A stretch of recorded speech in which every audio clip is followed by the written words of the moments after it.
All of our productions at GCTV are sponsored in part by Bay State Health, providing the care you and your family need when you need it close to home. Visit them online at baystatehealth.org. Greenfield Savings Bank. Visit them at 400 Main Street in Greenfield. Call them at 774-3191 or go online to greenfieldsavings.com.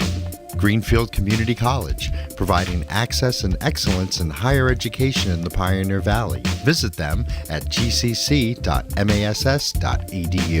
The Hammond Family. The Hammond family are longtime supporters of Greenfield Community Television. New Fortune Chinese Restaurant on the Mohawk Trail in Greenfield. Visit them online at newfortunema.com. Call them at 772-0838 and check them out on Facebook. Real Cleaning Services, cleaning Hampshire and Franklin County since 1972. We don't cut corners, we clean them. Check them out online at realclean.com. Call them at 413-422-1143. People's United Bank, located at 45 Federal Street in Greenfield. You can call them at 774-3713 or visit them online at peoples.com. The Solar Store of Greenfield, replacing fossil fuels and nuclear power one home at a time. Visit them at 23 Fisk Ave. Call them at 413-772-3122 or visit them online at solarstoreofgreenfield.com. Thank you to our sponsors for supporting all of GCTV's productions.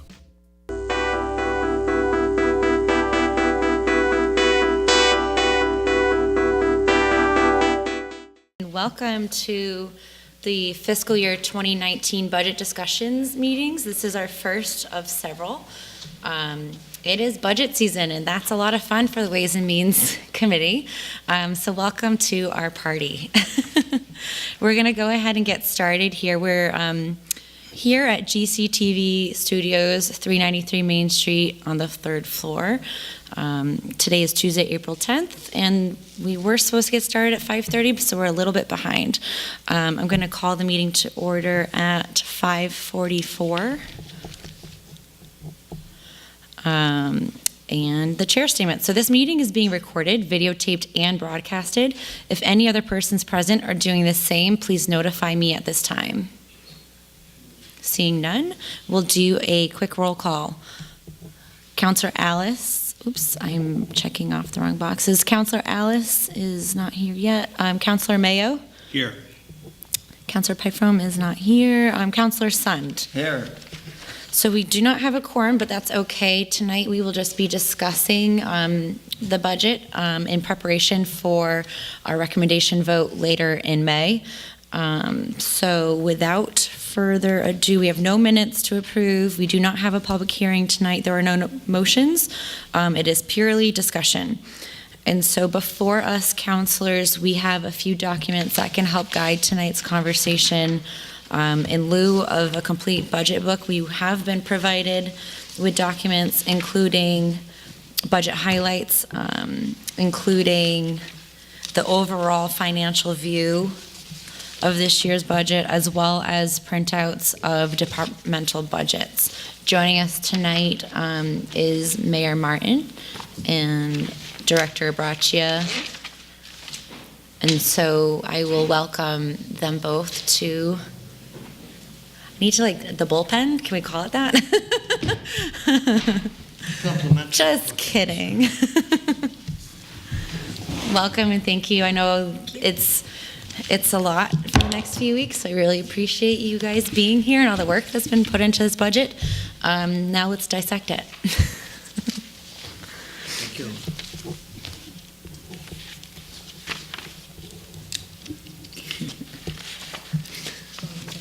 Trying to make this as fun as possible for everybody.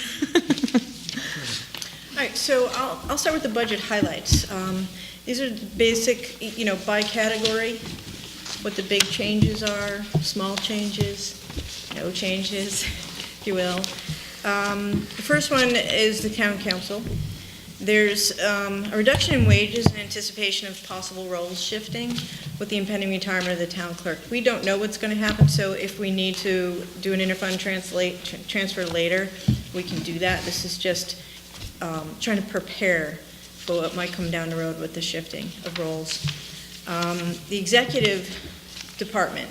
So there's an increase that reflects the creation of a new department. So under the mayor's department, this past fiscal year, we had budgeted for the mayor and 2 administrative assistants.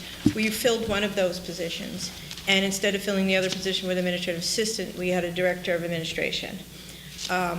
So in crafting this budget, it made more sense to take the 2 people who have been doing a lot of the mayor's communication and direction of personnel, doing the negotiation for union contracts and stuff. We created what's called Executive Administration Department and put those 2 people in there. One of them was getting paid under the energy budget because when she first started was doing a lot of work in the energy department, but things shifted and more of it moved into the mayor's office. So, and the other one is the director of administration. So that new department has 2 people in it. And we still only have 1 administrative person in the mayor's line. So it's the mayor and that person. You'll note that the 2018 budget, we voted $95,000 for the mayor's salary. That never was approved, so we're not expending that. I just wanted to make that clear. We are put that back in with anticipation of going back to town council to redo that. It's a charter change, an amendment change, and an ordinance change, I think. But we'll be bringing that forward again.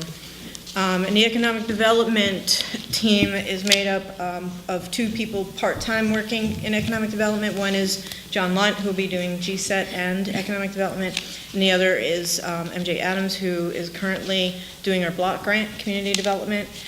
She'll be splitting her time between that and the economic development as well. So those are the big changes in that area. Financial administration, there's a reduction in a combination of tax title and treasurer office. The tax title is what we pay the attorney to help us collect some of the delinquent tax properties. Since we've had so much success and have cleaned up a lot of that, and we have more consistent tax collection process, we have fewer and fewer tax title properties that need that attorney's services, so we were able to reduce that line item. And the treasurer's staff, we had a shift. We took an employee from the treasurer's staff and shifted them to the HR department, who is handling all of the retirees' insurances and administration of all of that. So that was a good move to kind of separate that out of the treasurer's office and get it more in line where it should be in the HR, so the retirees can go to one place, and the retirement office is next door, and the HR department's right next door to that. Operations support. The largest increase in this is the human resource department. Again, that's because we shifted the person from the treasurer's office up there. And then the technology, Greenfield Technology, they have an increase in their ordinary expenses. Their ordinary expenses, a decrease of 7%, let me rephrase that. Because we're switching to GSET, I believe that's underway right now, and that's going to save us a good amount of money in fiscal year 19 in that budget. I think it was about $30,000, right, Mayor? Mm-hmm. Okay. And then licensing and registration, it's basically level funded, a decreasing in wages, a town clerk retiring.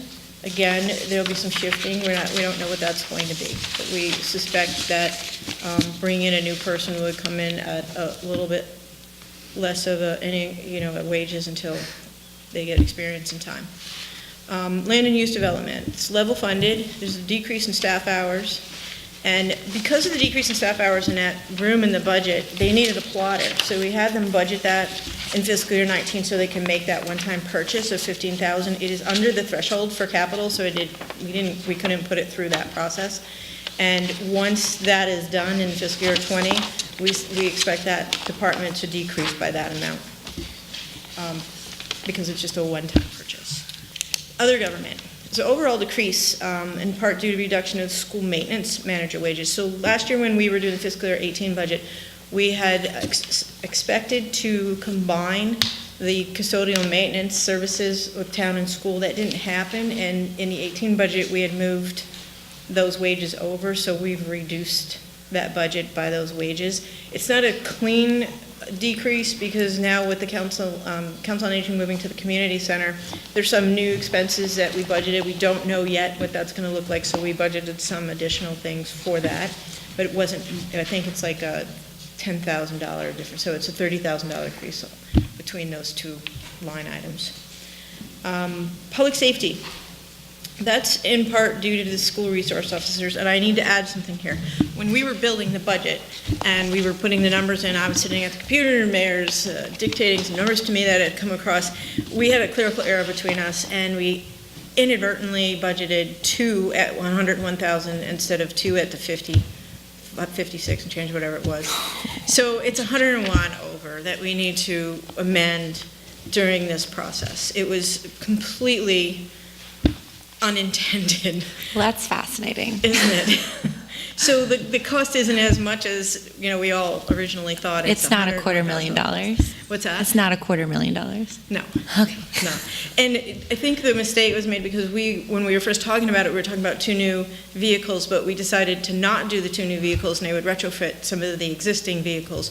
So when all the conversation was happening, the 82 was in there, like, no, but we're not doing that. And so we went back and looked at it and discovered this. So we'll be coming forward with that amendment. Yeah. And then the animal control wages, just to let you know, you have a budget there that shows like 20-something thousand. It's actually 45,000. We do receive reimbursement from both Montague and Deerfield. So the true cost of that is more than what's reflected in the budget. I just needed to mention that because we do have that agreement going on, which has been working well. Education, there's a decrease in Franklin Tech. A couple of reasons. One is we have lower enrollment in students, and they use some of their excess funds to offset the assessment to all towns that are members. And then the Greenfield Public Schools is essentially level funded. The mayor has requested the school look at using some other available funds and some reduction of some of the new staff positions. And then if it comes to, we do find that we need some sped transportation. We have the sped stabilization fund that we can tap into next year. Public Works. There's an increase in wages. I'm going to explain this. A couple years ago, we decided to split the engineering and DPW director 3 ways between general fund, water, and sewer. Given what's going on with water and sewer and the rates going up and stuff, we decided let's stop doing that. We moved those wages all back to the general fund to reduce the budget, both in water and sewer, to help alleviate some of that. That was one thing, that's the increase. And then we increased snow and ice slightly, given our history of snow and ice. So human services, overall decrease in this category. There's a decrease of veteran services. Fewer veterans are coming forward for benefits. There's fewer veterans in the area. Council on Aging, obviously we're not going to be paying rent anymore, so that comes out of their budget. And then there's a slight increase in health. We shifted some things around where our public health nurse is going to take on the management of it, and we're going to have 2 full-time inspectors now. So that created just a slight increase in the wages there. And then we put some money back into the Youth Commission. We had a request from that group, that's the commission, so they can start doing some projects in 19. And then culture and recreation, again, basically level funded. We put in the contractual obligations for wages in recreation. And across the board, just so you know, we put all contractual obligations in the wages for every department. And then the library wages show a decrease. They had some long-time personnel retirements, and newer people came in at a little bit lower. But their ordinary expenses came up a little bit to level funded. I don't know if you guys are familiar with the library state aid. If you reduce the library and give everybody else an increase, they have to do a waiver to get state aid if they don't go up a certain percentage each year. And we had to do a waiver last year, but because we were fair across every department and didn't just, kind of take the budget out of library to balance everybody else, we were awarded the grant, and so that would happen again if we don't. So we level funded to make sure we didn't have to worry about not getting the waiver. And then the debt service decreased because there was some retirement of debt in 18. And then miscellaneous. It's a slight increase overall. The health insurance is good news. We're getting a 0% increase on health insurance costs for the town, which is unheard of around the area. We know everybody else is going up double digits. We've gone up single digits over the past several years. And then when they first came to us, they came with single digits, and the mayor intervened and pushed back at them, and they came back with a 0% increase, which was fantastic. The unemployment costs are up for 18, therefore we need to replenish that fund. I'll explain that a little bit. We keep it in what's called the trust fund. We voted out of the general fund and annually move that amount of money over to the unemployment trust fund, and we draw down on that, and every so often have to replenish it. And sometimes we've had to replenish it mid-year. We haven't had that happen in a while, so that's good news. We might be coming this year, though. And in life insurance, actually have a 12% rate increase. We just got news that that is lower. Is it 7 or 8%, I believe they came back with? All right, we haven't got the contract We yet. haven't got the contract yet, but that's what we're negotiating. So hopefully that will come to fruition. And then your liability insurances, another slight decrease. We did workers' comp audit we do every year. We got a decrease in that. We have, our loss ratio has gone down, which is good. That means we've been putting trainings in place, and they've been working. And the company we work with, Maya, gives us credits for all those trainings that we do across the town. They give us credits back towards our costs. So we've been able to keep that bucket pretty level for the last 3 or 4 years. And then our contributory retirement, that one went out. There's PARAC laws require that we have to have this fully funded by a certain time frame. And they changed the law this past year that beefed up that, or shortened that time frame, I should say. And they came to us saying that we have to be in compliance with that. So we had options of doing 25% in 1 year, and I was with the meeting with the retirement board. I'm like, yeah, we can't manage 25% in 1 year like that. That's too much. So we split it up over 2 to 3 years, where we have 2 high ones, a lower one, and then it goes back to a more sustainable amount. And that increase for this coming fiscal year will be $227,000. So I think that's all I have, Mayor. Do you have any to add on the budget highlights? No, we can take questions, or if you want to go to any of those topics, I can offer some additional information.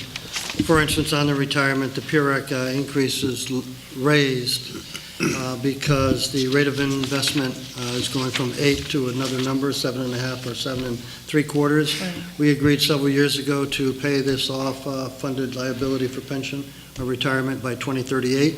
And by increasing, or rather decreasing the rate of return, it increases the annual premium.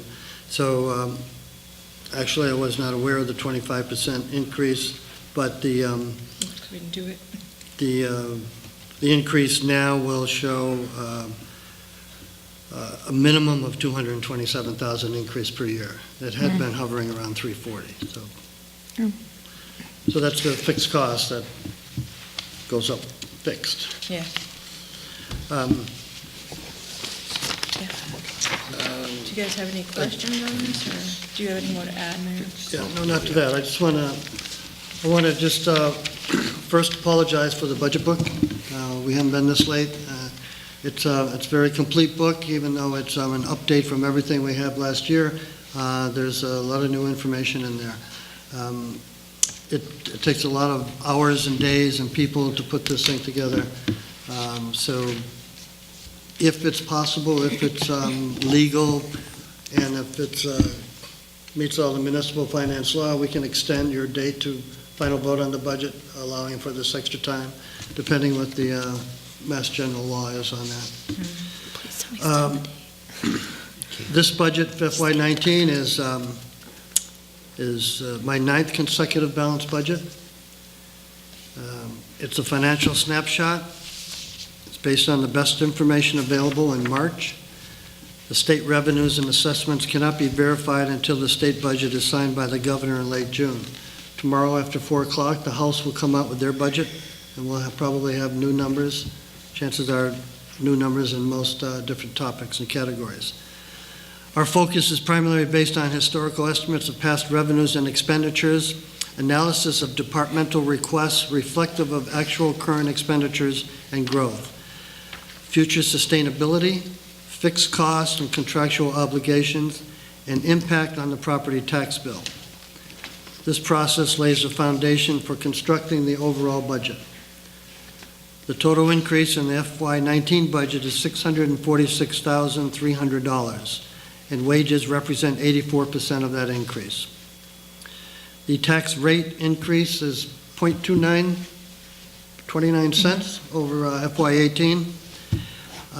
This operating budget has, the city operating budget since 2011 has increased approximately 2.54% annually, with 1.34% proposed in this budget as an increase. During that time, we have been fortunate to have created new growth to lessen the burden on taxpayers and to have maintained a professional and competent municipal employee force. We owe much of the strength of our current financial position to outstanding departmental leadership, dedicated employees, and cooperating collective bargaining units. This budget message is more complete, and it'll be in the budget book, so the information that we are portraying to the council will be available hopefully tomorrow. It'll definitely be digitally tomorrow. Digitally tomorrow, anyways. The revenue projections, we've successfully increased tax collections to over 90%, 98%, and the treasurer collector has successfully reduced uncollected taxes from 1.9 million to less than 400,000. Elizabeth has alluded to that in the previous budget highlights. That's important because we know now that there is not that reservoir of funds, as we did a consistent and structured plan for bringing in uncollected taxes. Now those funds are so low, it will not impact our revenue picture as much as it has in the past. There are two other areas, as you read on, that we are expecting some new revenues during FY19 that will be reflected in the FY20 budget. We can take any questions anywhere, I guess, if you want. The mayor's budget is shows a. Let me find my mayor budget. You have it.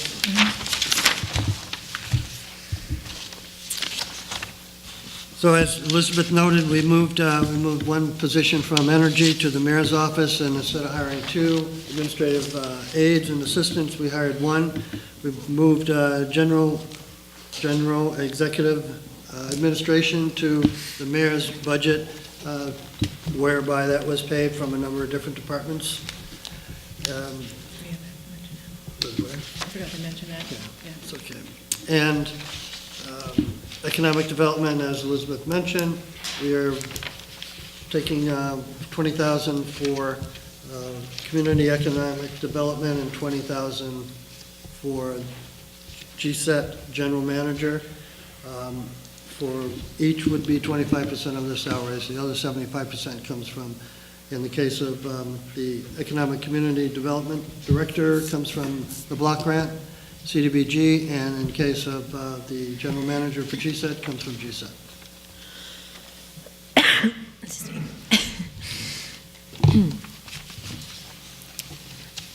I do have a question. You guys have any questions?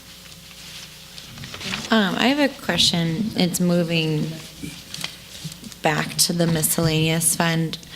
What contributes to unemployment costs going up? Is that a layoffs figure, or is that something else outside of our control? It's layoffs. Okay. You know, we had the layoffs in GSET earlier in the year. Oh, okay. And there's still some of that. And then there's some on the school side as well. Okay.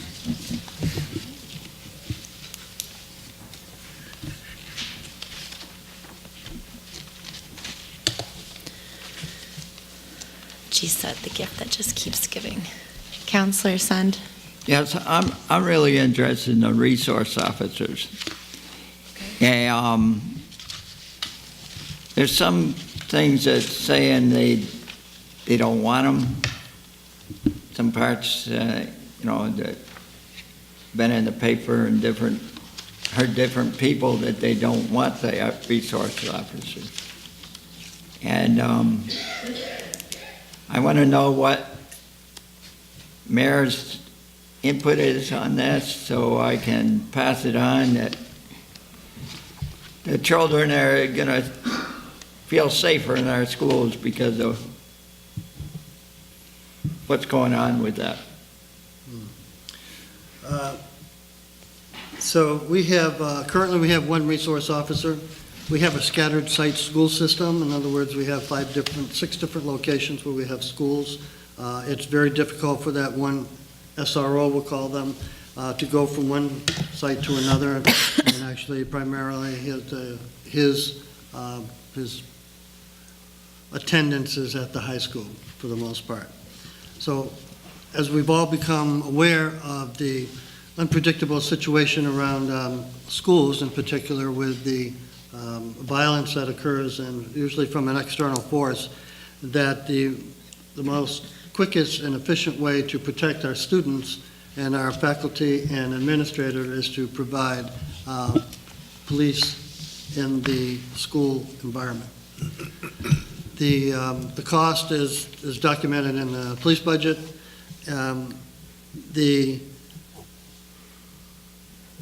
After the correction, the revised increase in the police department is 7.4%. I think we all can agree that safety is our primary mission for the students and adults at school. But one SRO cannot satisfy the requirements for such a task. SROs assist the entire student and adult population, not a small portion. The national frenzied debate may raise its antennae here because of this proposal. And I think that's what you're referring to, Councilor Sun. Yes. So there's a question as to what, should police be in the schools? Should there be any more safety for the children in the schools? I believe that they should be in the schools, and I believe there should be additional safety. Many communities after an event have said it can't happen here. Never thought it would happen here, and of course, it happened in their community. I don't want to be in a position to have to even think that, and so I think the extra protection is great for the school environment. They are not just there to serve and protect. They are community policing. They are another adult that can be trusted to discuss things with. They can prevent a number of, by deterrence, prevent bullying or assist in those type of behaviors and preventing it. And they can be another employee, if you will, for the school department. Police officers specifically are trained in a number of different ways, dealing with defense, protection, and de-escalating events. Thank you very much. You're welcome. I'd like to acknowledge Councilor Mass. Thank you, Councilor Semple, Chairman Semple. I have 2 questions. One is the GSAC Enterprise Fund reimbursing the town for the increased unemployment costs related to their layoffs? No. Is there any plans for that? I know they're picking up the fringe for their employees. It seemed to make sense that they'd also pick up their unemployment costs. We don't have a plan for that at this point. We're trying to get a good handle for 19, where GSAT's going to be financially, and we're going to revisit all of that for 2020, all of the additional costs for everything on the town side, the indirects and departments that support the operations. The second question I have is it appears that there's an addition of staff in the mayor's office. It indicates that the source of that funding is the energy department, but it also appears that there's a part-time layoff in the town clerk's office, which supports the legislative office. And so I guess my question is, why is there more work to do in the mayor's office and less work to do in the council office? We're not reducing the town clerks at all. We actually increased the part-time to person to full-time for fiscal year 19. So you're anticipating that you're going to get 4 full-time employees for less money than you're paying 3 full-time and 1 part-time now? 3 full-time are paid out of town clerk and 1 full-time is paid out of the town council budget. I see a part-time wages of $22,178 that is zeroed out and a reduction from. Right, because it was shifted to the full-time wage line. It was a shift. There's a request for it to be shifted, but the complement is this at the same staffing level, is what you're saying. You're going to get 3 full-time employees for what you're now paying 2.5. hold on, let me look at what you're looking at. What page you on? Page 78. So the budget for fiscal year 18 is 116,000, and the budget for 19 is 138,000, so it's gone up. Well, no, but the budget was 138,000 for the two combined line items. So the budget is exactly the same. We anticipate changes in salary with the We retirement. do anticipate changes in salary with retirement. However, I'm looking at a fiscal year 18 adopted budget of 116. I see what you're saying, the whole 138, we shifted them up to, yes, we're expecting So to we're get going from the 3 3.5 full-time to 4 people. full-time? Yes, we're expecting to get the 3 full-time people for the same amount because we're bringing somebody in newer who will most likely get offered lower, depending on how that negotiation goes. What page is the legislative item on? Which legislative? The council The staff? council? It's probably page 1 or 2, 2 or 3, somewhere in there. Page, well, sorry, 60, because we're in the middle of the book, but 60, so it's the second page if you turn over, yep. And what I mentioned is that that's an anticipation of shifting around, but it's a possibility we might have to backfill it depending on, who you get to apply for the positions. Thank you. I'm trying to save money by, You answered my question. Good. Appreciate it.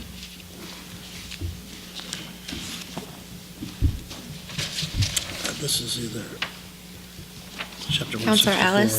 or enterprise fund. I'm going to go back to the school resource officers.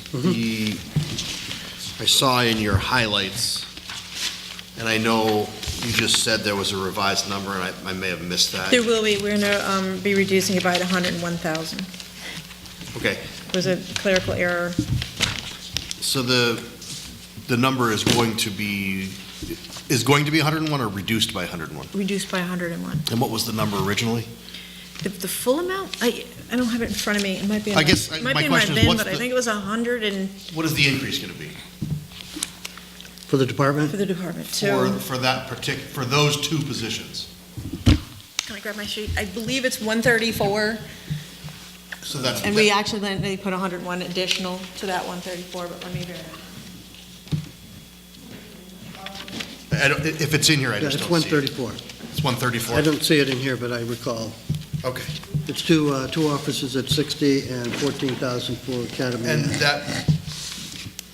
that money was ultimately, so it's 134, there was 101 extra for whatever reason that you've taken Would have been out. 235. Yeah, we would. And that 235 is within the 2,632,000. Yeah, we haven't updated any of those numbers yet, Oh, because we no, I- presented it to you guys already, so we can't do anything until, No, I know, I just was Okay. trying to follow on here because yes. I didn't see anything in the, of course, I just got it upstairs, you know, but I didn't see anything in the narrative as I was skimming through specifically related to that and how much that increase was going to be, so, forgive me, I'm just trying to I catch think up. it's a timing thing. The narratives we asked for much earlier, and then this came in kind of Yeah. after we had everything inputted and we were adding it. So, all that said, it's 134 is Basically. what the The increase, the true number is going to For be. SRO officers. There might be a higher increase in police because of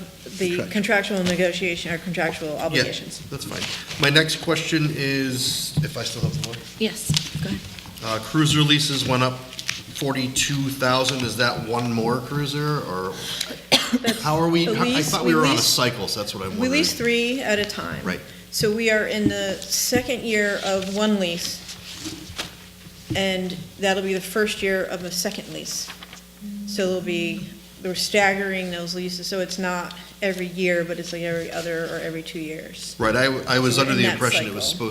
that we were supposed to be paying for 2 every year, or are you saying that because I assume the 82 is for 2 leases, correct? It's 2 leases at 3 cars per lease. So we lease for 3 years, we get 3 vehicles. If you were to purchase one vehicle, it'd be like $42,000. Yeah, no, So you right. sold me on this years ago. Okay, right, that's right. I'm just curious, Right, how so- many cars we're replacing and how many cars we're Well, we had increasing? Right, so- 2 total. So we have, in this budget you're looking at in the police department, The part of that 101,000 is the 82,000. So we're adding vehicles. No, we're taking 101,000 out of your current view of the police budget. Right, no, but I think the question is on the leases. So the lease line itself is 2 leases in 1 year, because one of them it's in its final year. And then we're on a cycle we're doubling up in 1 year. Right, basically. so my question is, if we're doubling up, are we getting more vehicles, or are we getting rid of some, what are we doing? This is for 3 more vehicles, and we've had a couple totaled that, Insurance got us new ones, didn't it? well, we have not replaced one of them, the more recent one, But what happens to yeah. the insurance money? It goes back It into goes general into an fund? insurance special fund that will help pay for it. We actually used it to pay 1-year leases, with the timing wise.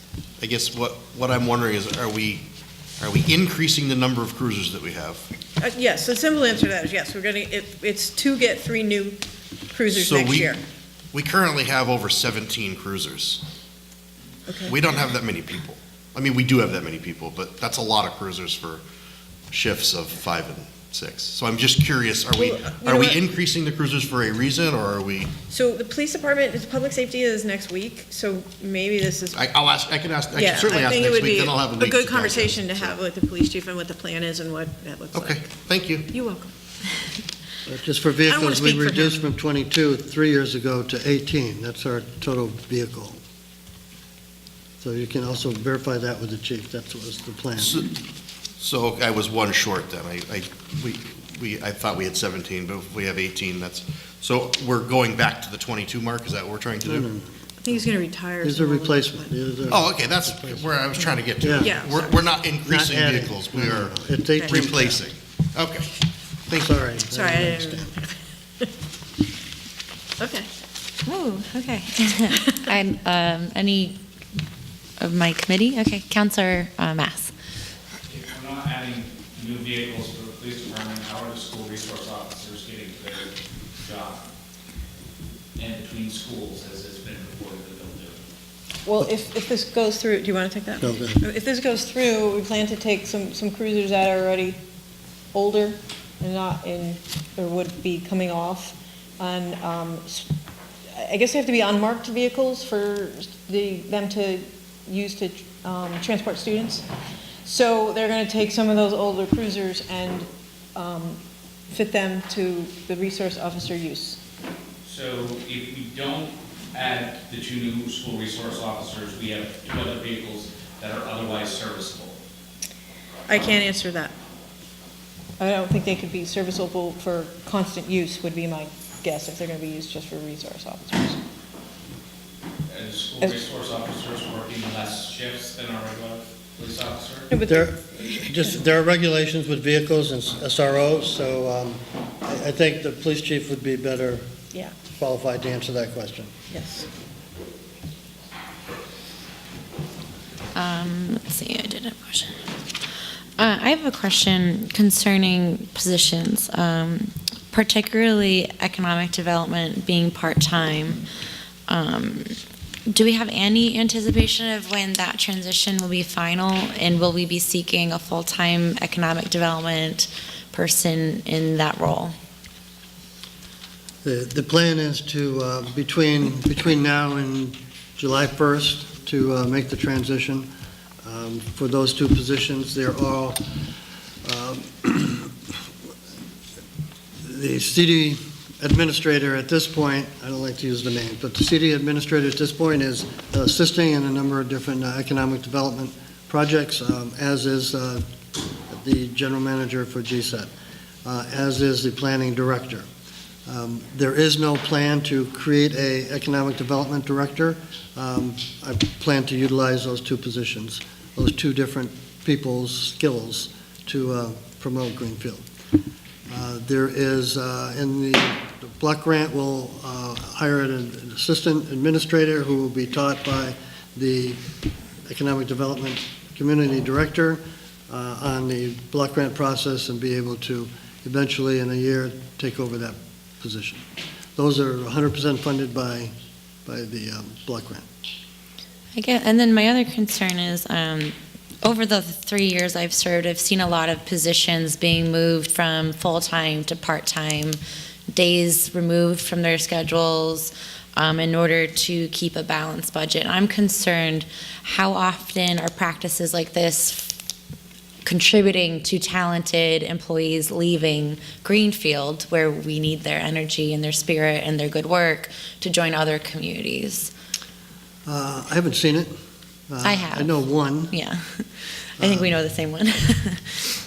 She went from a 2-day a week to a 4-day a week to a 5-day a week, utilizing grant money, back to resignation and moved to another community because there was a reduction in hours. We have, over the last 8 years, almost every department leader has changed. So we have retirements, resignations, primarily retirements that are causing a lot of shuffling around. And then there's a process to follow with the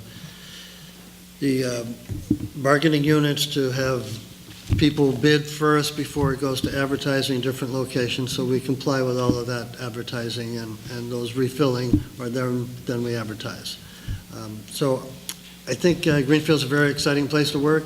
There's a lot of activity here. There has been for quite a few years. We've developed a wow type of reputation, and people are anxious to work here, and the ones are highly talented seem to stay. And is there any figure balance between what we're spending in unemployment versus what type of work we're actually getting? Because I know with layoffs, sometimes layoffs can be more expensive than actually keeping somebody on. And so I'm curious if there's some figure. I know that unemployment went up and that was a necessity in GSET. But in terms of staff in the town hall, I'm curious, are we, through layoffs over the years, are we seeing an uptick in unemployment where perhaps it would have been better for us to just have kept the position on? I don't know. So the history of the unemployment on the town side has been relatively low annually. We don't typically lay people off. So we haven't had a big amount there. This is an anomaly this year because of what happened in the fall. I hope to not see that spike again. On the school side, we had some spikes, but they've got a much better handle on it as well, so theirs has been lower. This is just, again, because of one incident. As far as this budget was crafted without any reduction in hours or people. Okay. In fact, like we said, we increased a couple places where we could for Great. full-time. Counselor Sund. Yes, on this past winter, there's a lot of the roads been destroyed. And your advice, are you laying it out to DPW and finance to fix some of the roads that are pretty well torn up? What road is that? I didn't hear your first part. Barton Road. Oh, Barton Road. Barton Road. Well, all of our, until this year, all of our road funds come from Chapter 90. So for every $100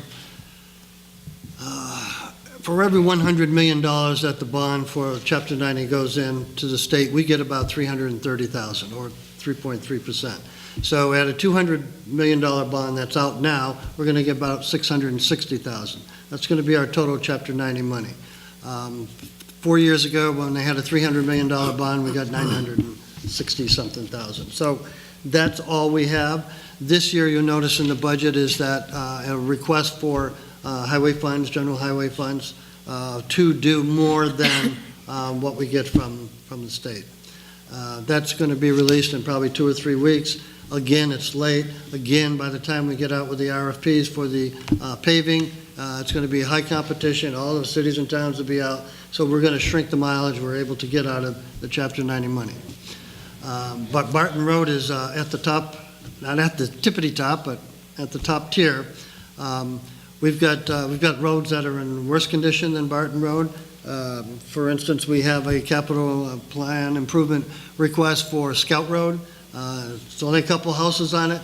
but every time it rains, it's a dead road. You can't get an ambulance there. We've had letters from the people who live there. If there's an emergency, no one can get down there. So that's a tough road. That has to be done. We have a regular paving, regular sealing, regular milling schedule that the DPW follows. In addition, I try to save $100,000 to $175,000 out of the Chapter 90 for emergencies. And we'll be starting the schedule for the streets and have a meeting with the DPW in the next 3 weeks. But we'll try to get Barton Road. It's a rough road. Yes, because I just had my front end aligned, and so do a lot of people Yeah. because of this. Thank you. You're welcome.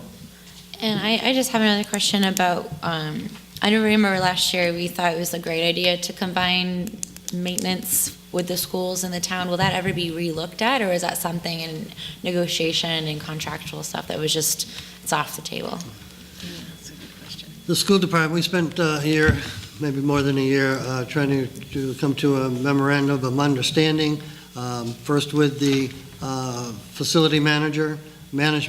We wanted to bring the facility manager of the school, pay for him out of central maintenance, and have that close proximity between the director of central maintenance and everything they provide the schools with the facility manager right in-house.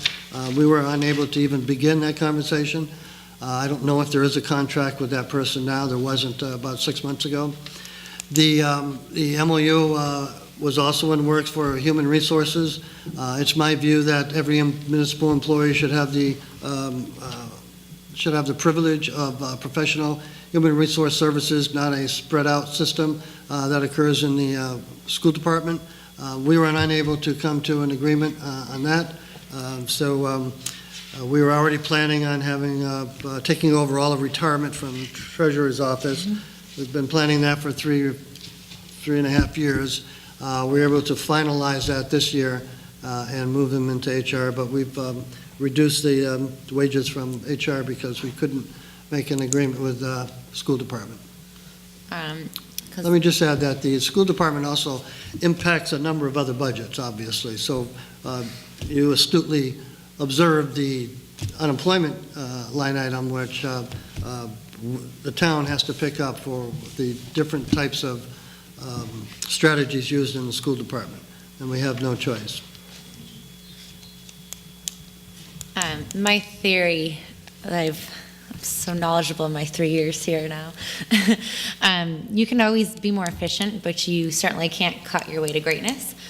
So I appreciate hearing these potential efficiencies. Are there any other efficiencies that you might have earmarked that might not be ready for this year, or you need to kind of negotiate between the school, or that you see moving down the pipeline that might benefit the budget moving forward? Well, in those two areas, and I'm sure Elizabeth has some ideas in the finance side and business services. Yeah, well, we are going to start meeting with myself, the general administrator, and HR, and look at some efficiencies internally within town hall. But one of the efficiencies we are going to gain, we have started up we had to put on hold the payroll conversion. It's back on schedule again, and we are going to be going to, it's called employee self-service and time entry. There's going to be a lot of efficiencies in that. Hopefully it will eliminate some of the times where somebody missed getting paid because their timesheet didn't get put in. It's going to be more on the employee to get that timesheet in, and their department head to check it electronically and then send it on to the payroll systems. That's going to gain us a lot of efficiencies. The employee self-service will allow us to do the open enrollment for the insurances annually through this, so that employees, both town and school, can go in there and do any changes they want to their insurances during that time. So we have some things coming down the road that are going to really help out with that. Cool, thank you. Counselor Ellis? Yes, on page 112, the animal control officer. Yes. Can you just clarify for me that this amount is our portion? This isn't the whole.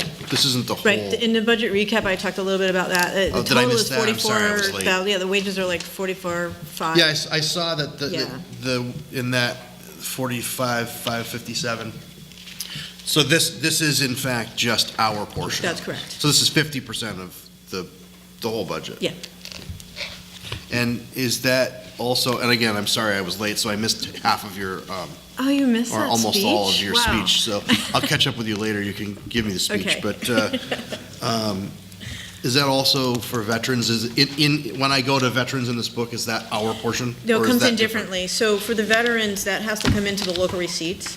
Okay, So we can't offset our budget by that or the reimbursement that we get from the state. However, local receipts offsets the amount that we have to levy. So it does it kind of in a different way. It what- reduces what we have to tax. what page is veteran, I'm sorry, Ed, what page Okay, is so veteran funding? that's, it's in the recap.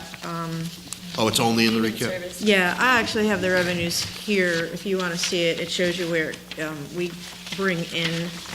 Oh, here's veterans, it's page 143. Yeah, so that's the total cost of the budget, but we get money in from the state. 556,922 is the total Yes. budget And shared then by all the the towns. money that'll come back from the state, I have it broken out here for veterans. I do have the sheet, though. Hold, please. We will get, for veteran benefits, we'll get a reimbursement. The governor's proposed number is $184,554. That's 75% of the benefits that we pay out, that we get reimbursed from the Commonwealth. So that comes in as a local receipt under the state aid. And then the money that we get from the other communities that we service comes in as another line on local receipts. So it goes as an offset of what we have to raise in taxes. So it offsets the amount, so we're not raising taxes to cover something that we're then getting on the back end? That's correct. Okay. Thank you. You're welcome. I think an important note in the veterans, it looks like the amount for local veterans is going down. The strategy for the veteran service officer has been to convert the normal assistance from a community to the federal level, and he's had great success in doing that. It does more than just divert some of the expenses from a municipal budget. It actually brings in income into the community, and Greenfield has, I believe it's about $11 million that is brought into the town over the period of a year, and I could be wrong, but it's around there. We just- But it has reduced greatly the cost to the town. In terms of the fewer benefit requests, is that a bad thing? Does that mean that people aren't getting what they need? Or No, is they're just- perhaps it's tapering off because unfortunately folks are passing away or moving out of the community? Well, you have a little bit of the passing away, but it's just there's fewer veterans in town. Okay. It's not that we're not giving it out, they're just not coming in for it. Okay. And part of it is what the mayor just explained is, we're shifting from the town to a federal benefit for them. So it's reducing what the town is putting out, but they're still getting a benefit. So for the older veterans who are from the Vietnam era, if they have medical issues that are related to Agent Orange and they haven't filed an Agent Orange claim, our local office will file the Agent Orange claim, and then they're entitled to the VA care for their particular illness. Great. And there's over 21, I guess, designated illnesses from diabetes to chloroacne. Counselor Eiler. Yeah, real quick, I'm just curious about the one line item, police outside detail. Is that for parades? What is that? What line? In veterans? Oh, yes. Pretty much. Yep. Okay, thank you. Counselor Mass. Other than the $1,000 that was initially contributed by the Cartelli Group, what have we received for receipts for the local assistance veterans fund today? Do we know? 5,600? Yeah, I think Tim told us yesterday was about $5,600. $5,600. Yeah. Thank you. It just started, we just started that push, that's really great. Any other questions? That's all I have, from just getting this right. Again, I apologize earlier for the tardiness of the complete book. I was here for that part. Oh, you were? Thank you. Do you want me to go over the recap highlights to just kind of run through that? Okay. So do you guys all get a copy of the recap with the budget? Is that in your packet? We got it's this, right? The one sheet? No, it's the sheet that says This it's guy right here? appropriations and This is the highlights. tax rate on the bottom, this sheet. It's not in the packet? Is it with the budget book? The highlights, right? Yeah, well, I'll go through them anyway. So on the recap, some of the amounts that, yeah, in the handout for the meeting. It looks It's like this? like, No, not Yeah. the highlights. that's the actual recap. Talking about the That- budget highlight thing? Oh, it's, guys, it is in here. It is, I had it, where did it go? It's the order number, it's in the order number. Oh. Sorry. I knew I had it. Okay. What did I do with it? Oh, that's what I held up to begin with. You said no. Well, that's the budget, but I'm talking about the recap But I think itself. it's- That's the first. I get enterprise Maybe you guys fund didn't get it. summary. I get- Oh, wait, Okay. well, then maybe we don't have what you're, All right, so I'll read through some of the things that we have to raise on the recap anyway. That's not actually in the general fund budget. It's not appearing in the budget, but we do have to raise these amounts. And then I'll go over some of the revenues that we get that offset what we actually have to This is levy. enterprise funds you're talking about? no. No, it's the budget recap. We don't have You don't that. have it, okay. It will be in the book, Is it on our email? coming to a theater near you soon. Is that what you were saying? All right, so one of the things we raise every year on our recap, and that's when I say the recap, it's a tax recap. This is how we set the tax rate. So there's the budget that you have in front of you, the 48,810,304. And then another amount we have to raise is called the overlay. The overlay is allowance for abatements. So this is the amount we have to raise as kind of a cushion against any abatement that could come to us through either it's an overvaluation of a property, and we have to reduce the tax to that person, or veterans, elderly, and there's a bunch of different statutes of the different types of abatements people can receive. So that's been running around the 300,000 mark. We have before you to increase the senior tax write-off amount. So I was hesitant to lower this, even though we came in a lower with abatements last year. We didn't come up to quite 300,000, but we are increasing the amount of money we're going to give out for the senior tax work-off. Hopefully, we'll be increasing that. So I like to keep it at 300,000 to be safe. There's another number that I'm going to talk about that we've put on our recap to raise, but it's just, one, to be transparent, two, to a holding place in the event that this happens. It is a deficit for the sewer enterprise.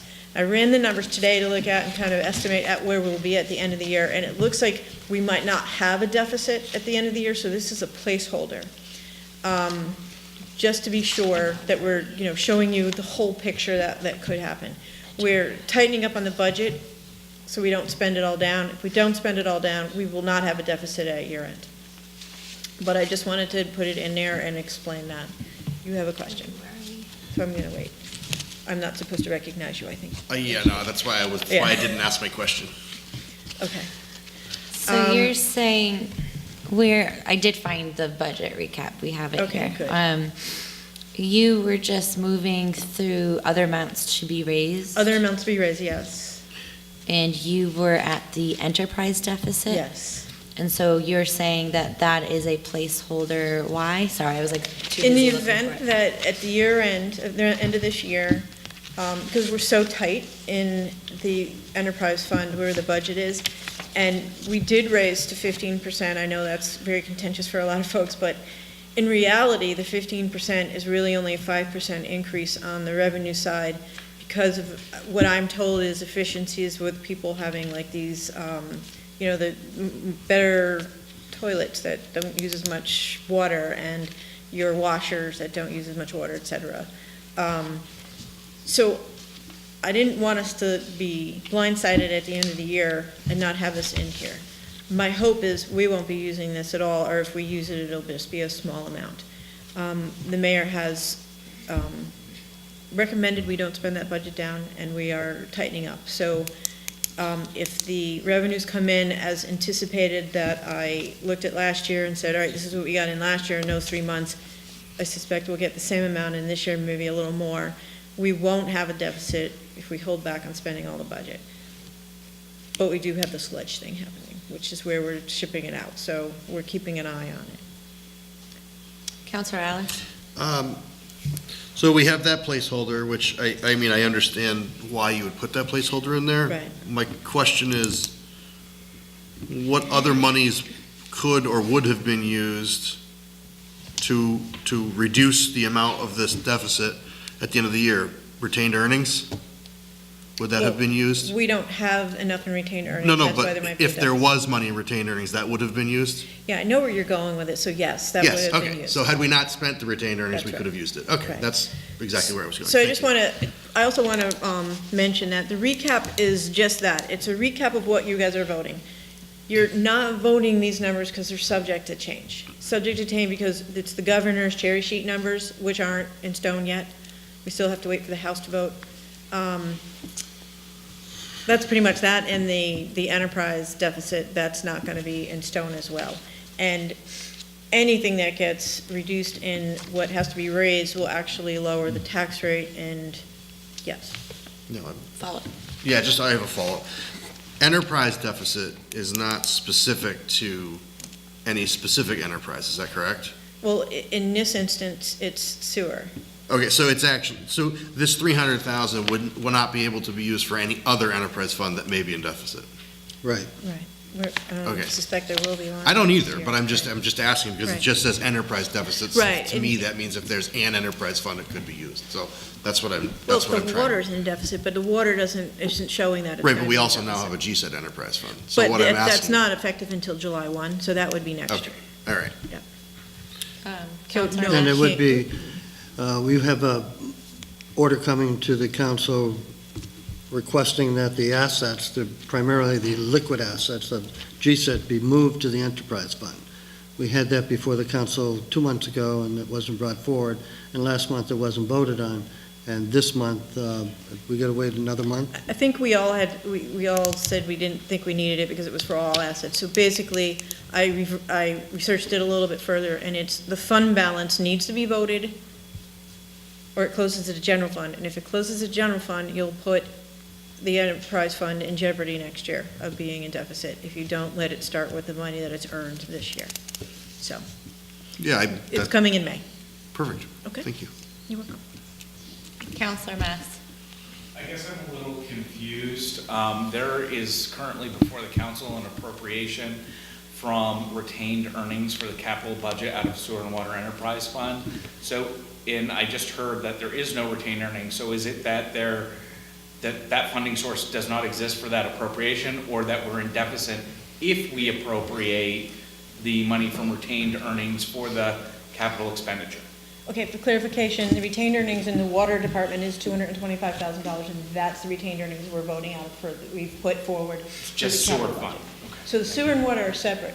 The Commonwealth now does allow for you to combine the water and sewer enterprise funds, and we're going to bring forward an order to do that, so that what happens is you still report them differently and you do everything the way we're doing, but you do one retained earnings for both.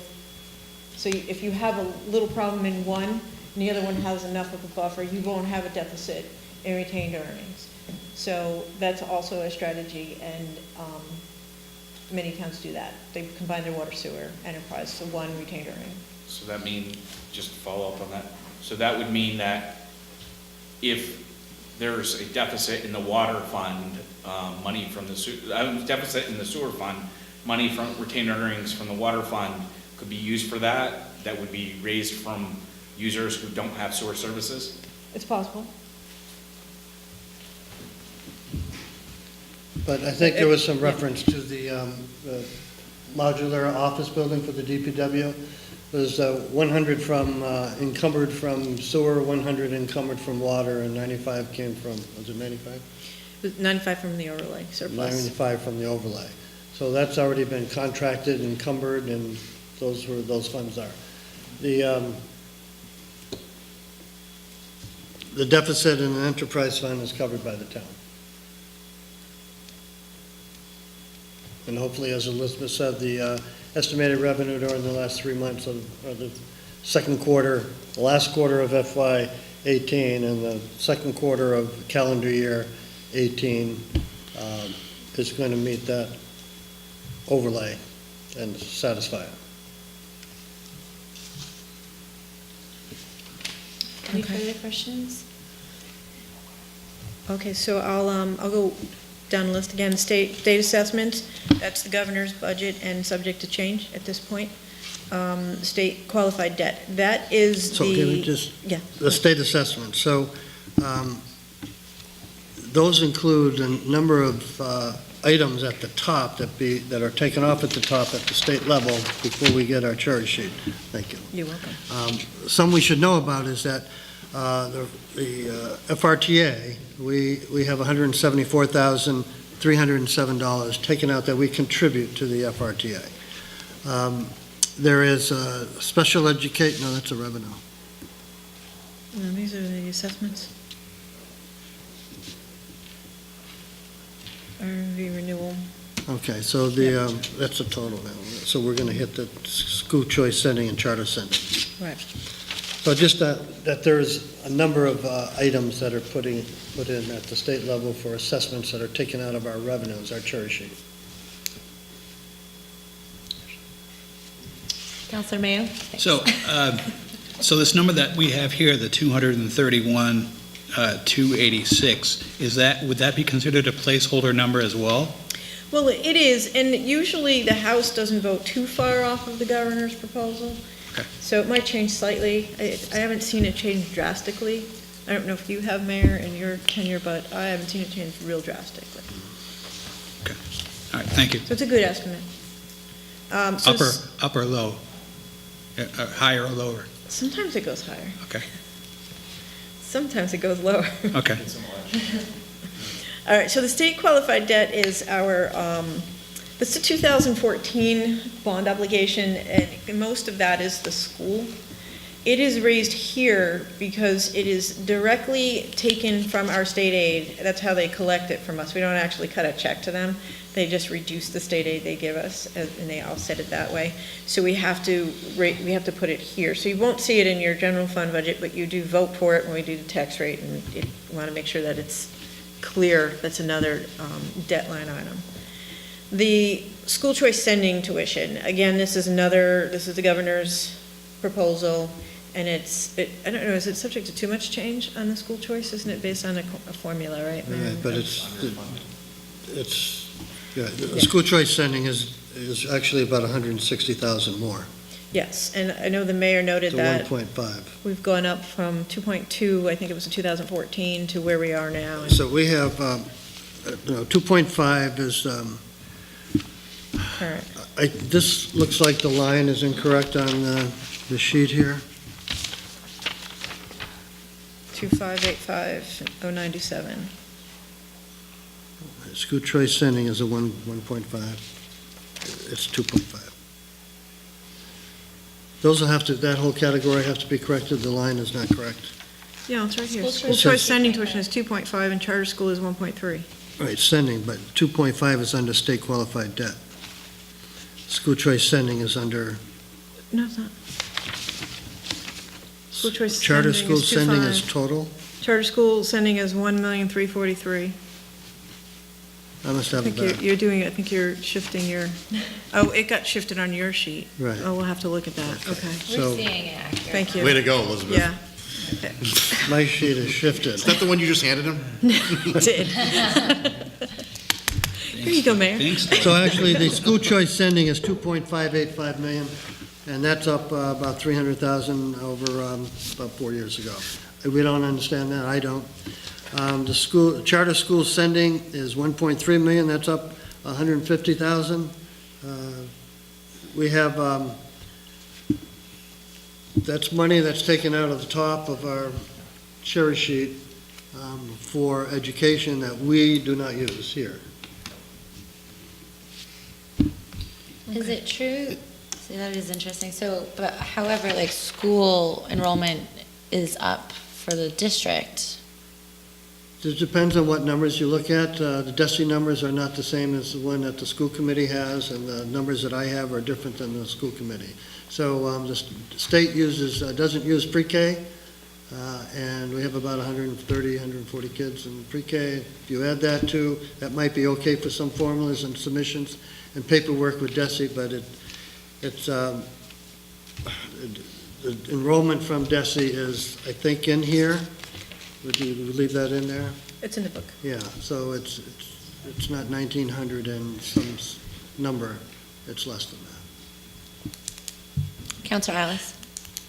And we don't get, pre-K is something that we choose to do in Greenfield. It's not something that is required, and it's not something that we're funded for from the Right. state, And that correct? building is not considered a school building.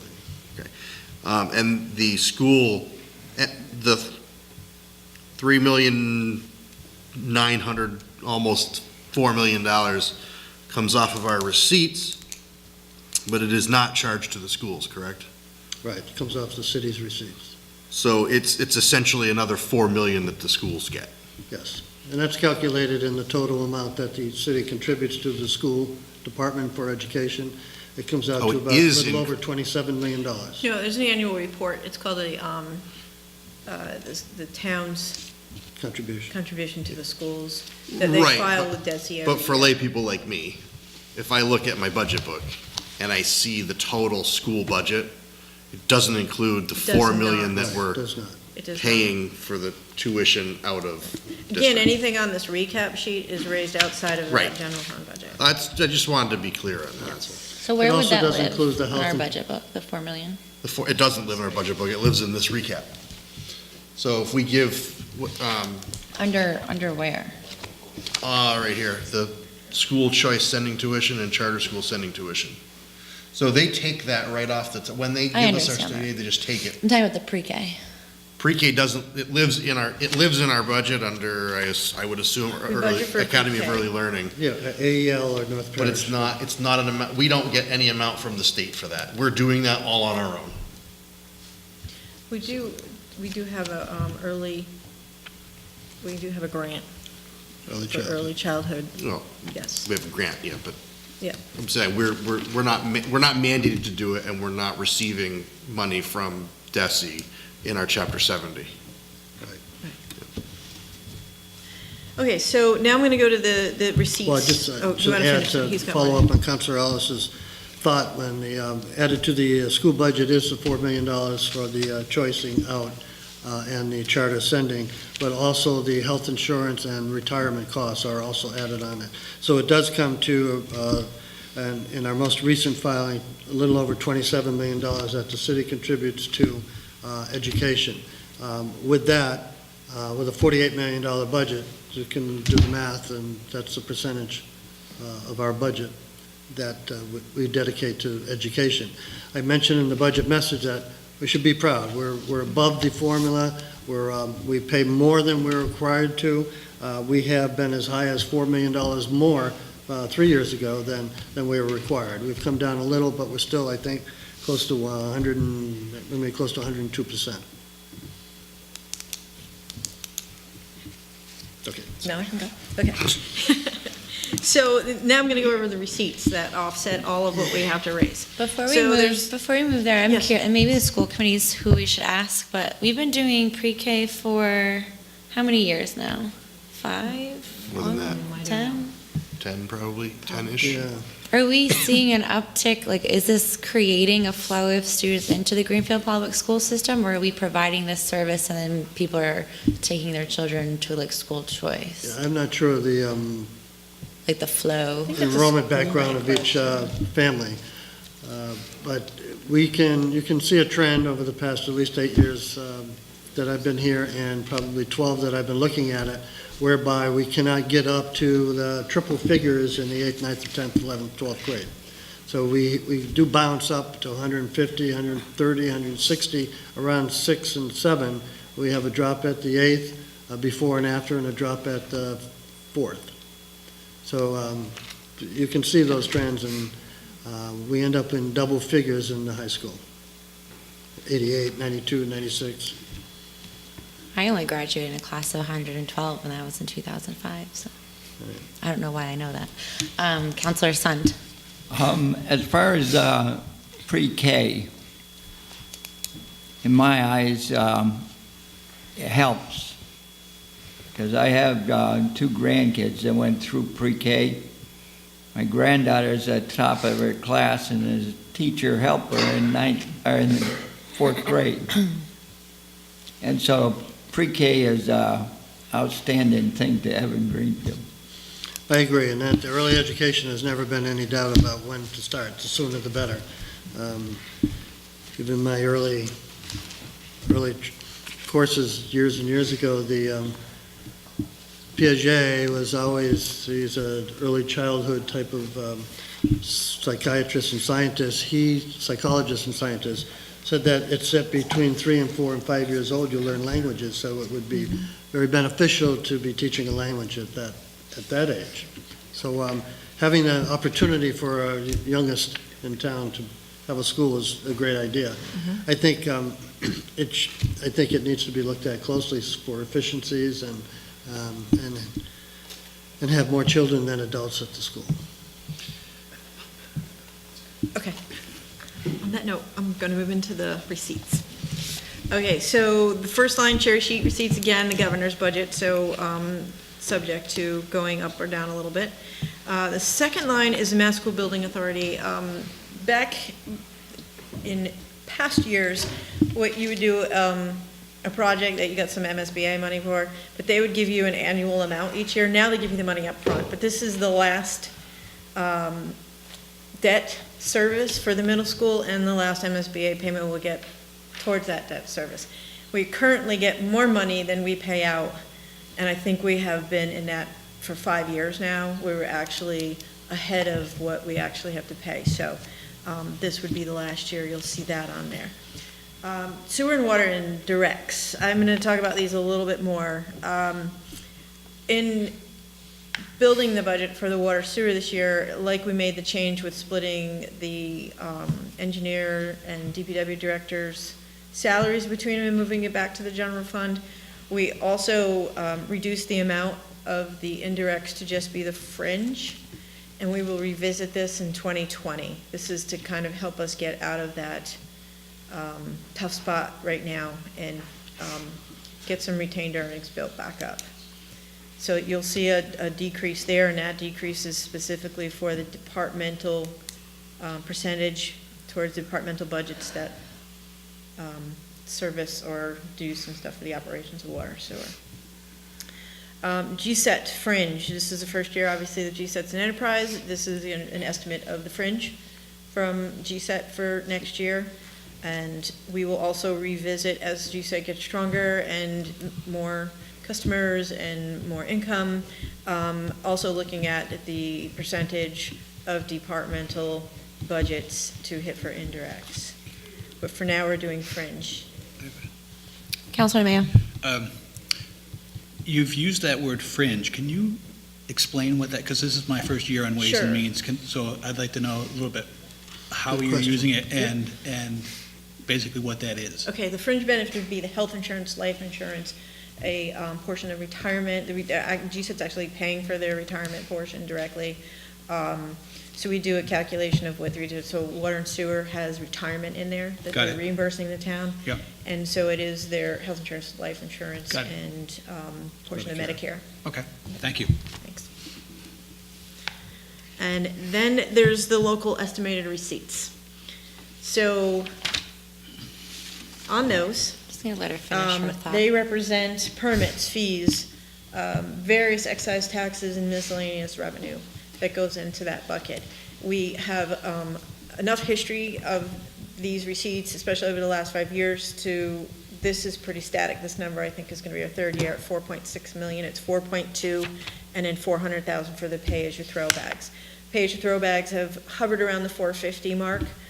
I actually probably will up them to reduce the permits, because the permits are down a little bit from last year to this year, and they've been steadily going down. We hope to get a pickup in those, but we don't know yet. So we're just going by the last 3-year trend of it slightly decreasing. But the 4.6, and this is a near and dear to my heart, because this is where if you estimate conservatively, you actually can generate some free cash if you bring in more than you actually estimate. And in years past, we've had a lot of what's called a non-recurring miscellaneous revenue. And those are things that, obviously, non-recurring means you don't know that you're going to have them every year. So we had a lot of energy rebates. We had, in past, we've gotten bond premiums. We can no longer bring that in as general fund cash, but we did in the past. There was tax title, demand fees and stuff, yeah, all that stuff. Yeah, any additional money we make on foreclosure properties that we sell go into that as a one-time receipt. That's the bucket that really does help generate free cash, because we're not expecting it, and it's like a bonus, if you will. You cannot estimate that. The DOR will not let you budget that and estimate non-recurring for a good reason, because you can't guarantee that you're getting it. So I just thought I'd talk a little bit about the estimated receipts. Counselor Mass. I'm a little confused at the thinking related to taking the DPW director and engineer out of, a portion of it out of water sewer for this year, where we just, I think last year was the first year we put it in, is that correct? think it's Or been the previous year? 2 years, that? 17 and 2 years 18. ago. And so we're gonna take it out this year, but you anticipate putting it back in next year? No, we're taking it out for 19. You're taking it out for this coming fiscal year, Right. Is that what you mean by this year, by 19? and then in 2020, you're gonna put it back into the sewer water enterprise fund? No, what we're talking about for 2020 is to revisit the indirect costs. I don't think we're gonna split their wages out in 20. We hadn't talked about that or thought about it. Which indirect costs? Indirect cost is the percentage of the budgets, legislative, finance, anything in the software. Those are the things that support the operations of their billing and collection and stuff, so. Those which have not historically been in sewer water enterprise and aren't currently. They're not in sewer and water. We do it on the general fund side, but we have charged a percentage of those budgets as an indirect cost to them. We've reduced the 19 indirects by those amounts and are just charging the fringe to help get the water sewer healthy again. And they're not using those services They now? are using those services, of course they're using those services. And you're planning on putting them back in the future? So we revisit it in 20, yes. And that's solely because the revenue is there currently is not enough to cover the expenses of what you've budgeted for? Right, so we're trying to help reduce the need to, have those big increases that have upset everybody. So we're looking for ways to do that. By putting it onto the taxpayer, not eliminating the spending? We're doing both. We've cut that budget. You'll see that as it's presented as a lower budget as well. Do grants also go into non-recurring Do revenue? grants? No, they're special revenues, special use funds. Counselor Ellis. Glad that you brought that point up, because a lot of them are within the salary and wage line items, if they are salary and wages in the budget, correct? Or are they, because we've had this discussion almost every year that I've been on Ways and Means, that we would like to have a comprehensive list of the grants and what they're paying for. And to this point, I haven't seen anything that The only one would be Durham. would be what I would Council on Aging. have hoped to see. So it's interesting that you asked that question, because there are budgets, and correct me if I'm wrong, and I know you will, that get grant funding for things, that there are people paid out of those grants, that's over and above the numbers that are in salary and wages in our budget. So there are probably many other grants that are in reality salary and wages in some of the departments that are not actually reflected within the budget. Does that make sense? Am I right about Yeah, there are that? a couple on the town side, more on the school side, but there are a Well, couple on the town yeah, side. There's There are, Community Development Block Grant is one of them. I mean, there's many, I'm sure that recreation gets some grants that They do cover. not, They do don't? not get grants to cover people. It's Council on Aging. Yeah. There's, it comes from two places. They have a formula grant that they pay half of one of their employees, part-time employee. And then they get some money from CDBG for another one of their employees. Is that the activities manager? Yep.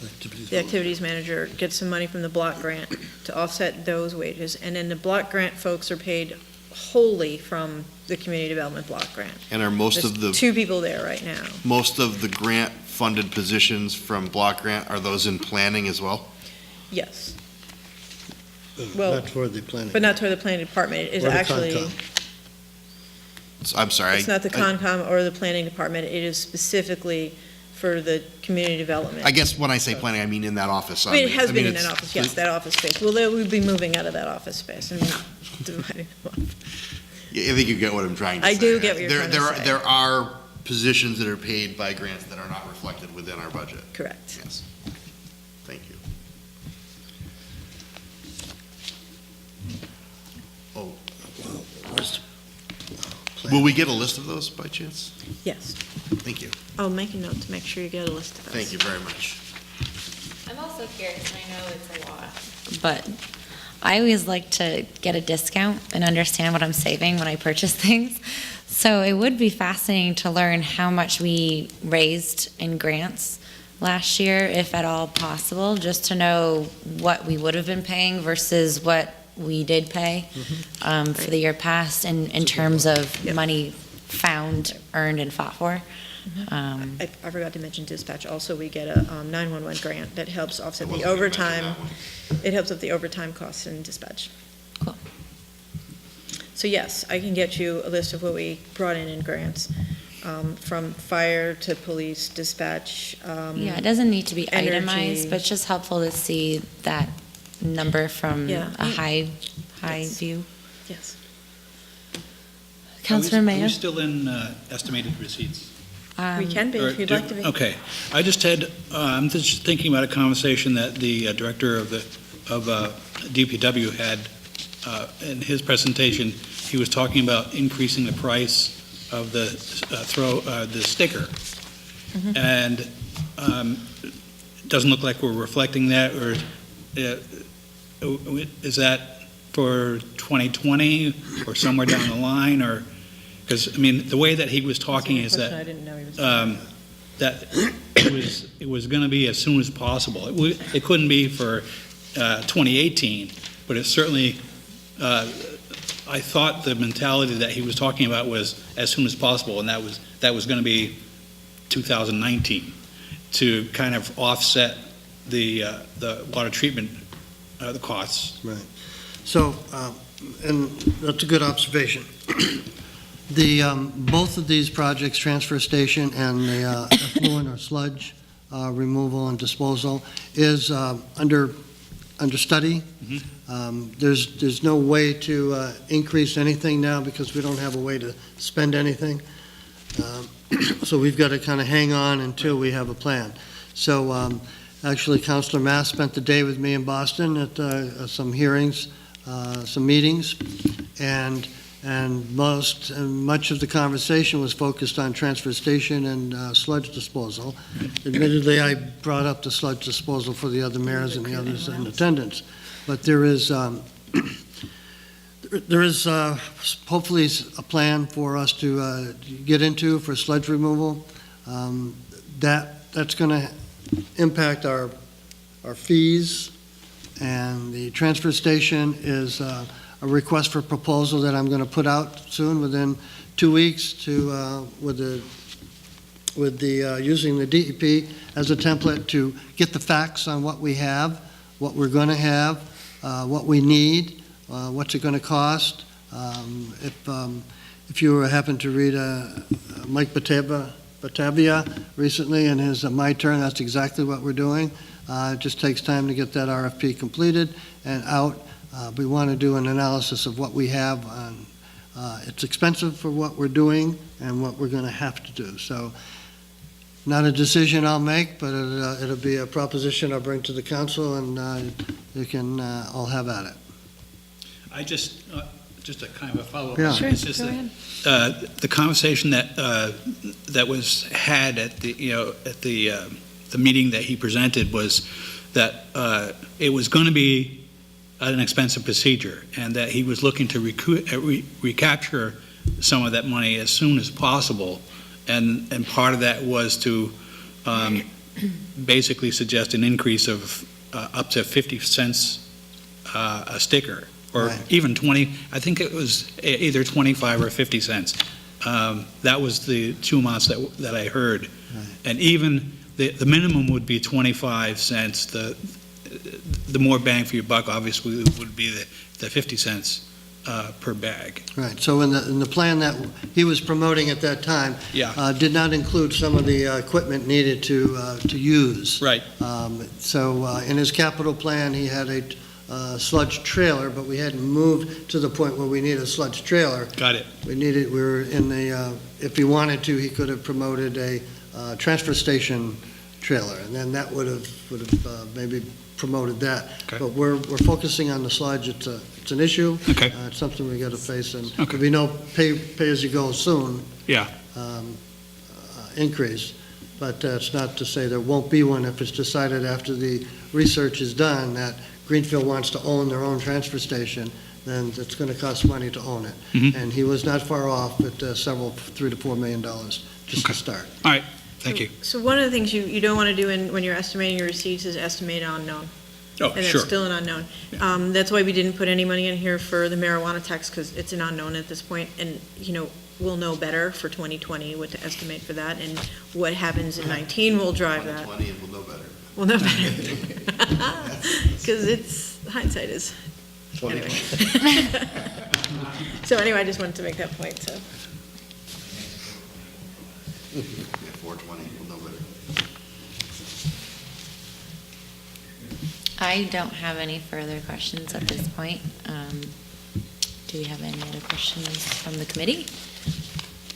And of course, yes, we did just get these, so my recommendation, I encourage you all to take a look, and if you do have further questions, to filter those through me, and then I will filter them through the clerk's office to the mayor. I did know.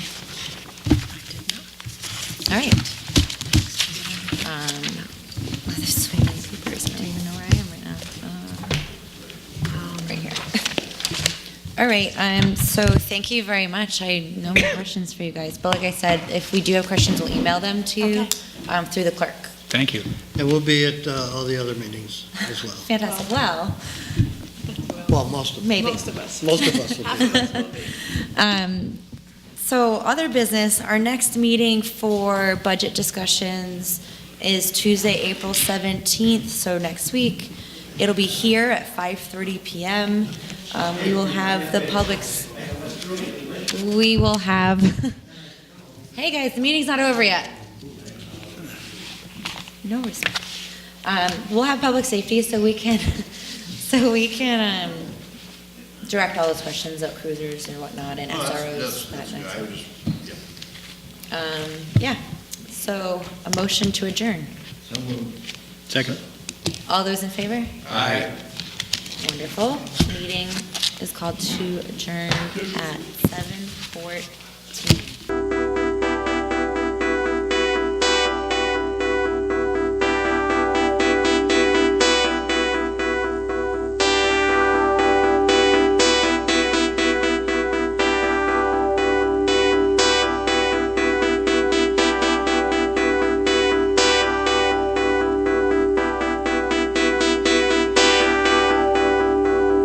All of our productions at GCTV are sponsored in part by Bay State Health, providing the care you and your family need when you need it close to home. Visit them online at baystatehealth.org. Greenfield Savings Bank. Visit them at 400 Main Street in Greenfield. Call them at 774-3191 or go online to greenfieldsavings.com. Greenfield Community College, providing access and excellence in higher education in the Pioneer Valley. Visit them at gcc.mass.edu. The Hammond Family. The Hammond family are longtime supporters of Greenfield Community Television. New Fortune Chinese Restaurant on the Mohawk Trail in Greenfield. Visit them online at newfortunema.com. Call them at 772-0838 and check them out on Facebook. Real Cleaning Services, cleaning Hampshire and Franklin County since 1972. We don't cut corners, we clean them. Check them out online at realclean.com. Call them at 413-422-1143. People's United Bank, located at 45 Federal Street in Greenfield. You can call them at 774-3713 or visit them online at peoples.com. The Solar Store of Greenfield, replacing fossil fuels and nuclear power one home at a time. Visit them at 23 Fisk Ave. Call them at 413-772-3122 or visit them online at solarstoreofgreenfield.com. Thank you to our sponsors for supporting all of GCTV's productions.